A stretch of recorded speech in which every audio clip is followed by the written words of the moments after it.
The many contributions of Black Canadians in building modern-day British Columbia aren't often celebrated, but a new and free exhibit at the Royal British Columbia Museum aims to start changing that.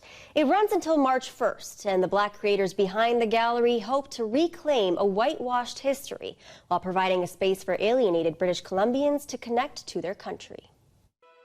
I am the curator and writer of Hope Meets Action, Echoes Through the Black Continuum, a Black history exhibition on the history of Black British Columbians.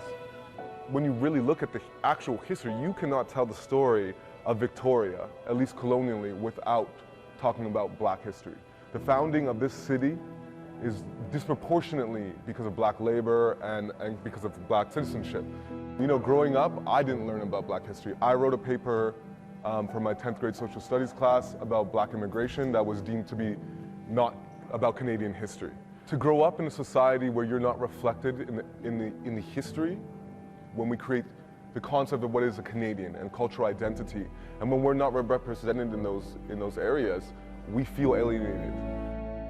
And so I think one of the purposes of having an exhibition in a space like this is for us to see ourselves represented in a formal institutions that maybe historically have whitewashed our history, to see ourselves here is a powerful moment for Black people and Black girls and boys. Here we have Nora Hendricks' place, Dr. June Francis, my mother. If you look at the history of protests, of social movements in Canada, in British Columbia, among the Black community, it's often led by Black women. Then, just as now, Black women, the guiding light in our search for Black liberation. There's a video interview that we do have here in the segment here with Charity Williams, when she speaks to her growing up in Victoria. It made really evident that Victoria had no idea what was happening in their own backyard.